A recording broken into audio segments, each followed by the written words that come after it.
आपको क्या लग रहा है इस अमरीकी इंतखाबात के अंदर कौन कामयाबी लेकर जाने वाला है? क्या डोनाल्ड ट्रंप कामयाब होंगे या फिर जो है वो कमला हैरिस कामयाब होंगी? जी, सबसे पहले तो बहुत बहुत शुक्रिया उमर, आपने अपने प्रोग्राम में मदद किया और आपने एक ऐसा सवाल किया है जो कि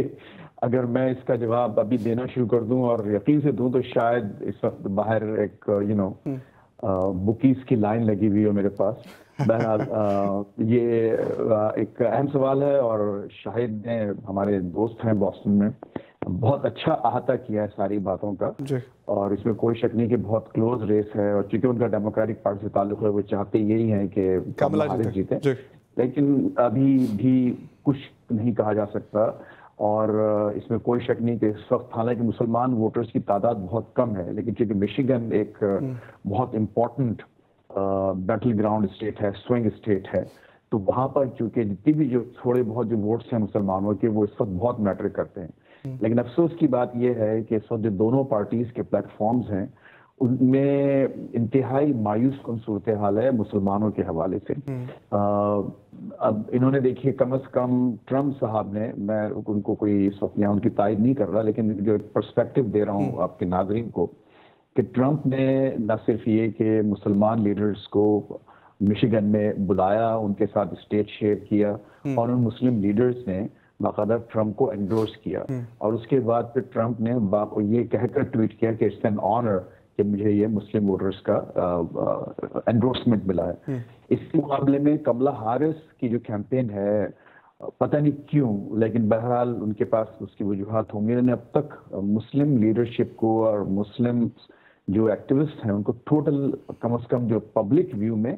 नज़रअंदाज किया है और जब भी मुसलमानों की और फ़लस्तीन के इशू की बात की है तो उसको क्वालिफाई किया है, पहले इजराइल पे होने वाले मज़ालिम का जिक्र किया और उसके बाद फिर वो आती हैं उसके ऊपर। ज़ाहिर है उनकी अपनी मुश्किलात हैं, वो कोई भी कैंडिडेट इस वक्त ऐसा नहीं है किसी भी पार्टी में, चाहे वो नेशनल लेवल पर हो या स्टेट लेवल पर हो, जो कि इजराइल के खिलाफ कोई खुलकर कोई बात कर सकता हो। जस्ट इम्पॉसिबल, और ये नेचर ऑफ द पॉलिटिक्स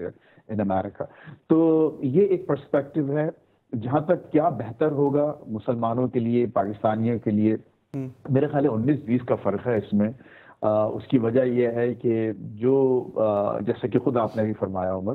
कि इस वक्त जो सूरत हाल है बहुत ही मायूस कुन, बहुत ही हैरत अंगेज तौर पर कि एक तरफ तो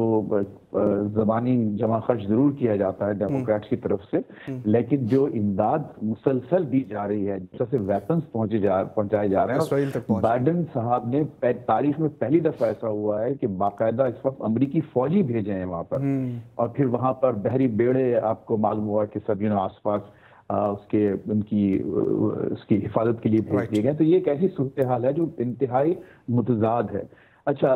Trump is not different by the way, बिल्कुल शाहिद ने बिल्कुल सही कहा कि ट्रम्प ने यही कहा है कि हम ये चाहते हैं कि नेतन्याहू का हाथ रोका ना जाए जैसा कि बाइडेन कर रहे हैं, हम ये चाहते हैं कि वो जॉब फिनिश करें। बस सिर्फ फर्क ये है कि वो ये चाहते हैं कि जंग खत्म हो और उसके बाद फिर अमन कायम हो, लेकिन अमन कायम होने से पहले वो टोटल विक्ट्री चाहते हैं इजराइल की। और यहाँ पर शायद थोड़ा बहुत डिफरेंट इनका ख्याल हो डेमोक्रेट्स का, लेकिन बहरहाल मैं नहीं समझता कि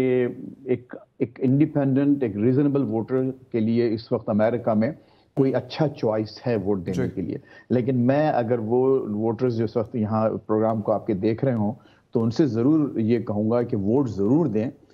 चाहे जिसको भी दें, लेकिन वोट ज़रूर दें और अपना हक़ राय इस्तेमाल करें।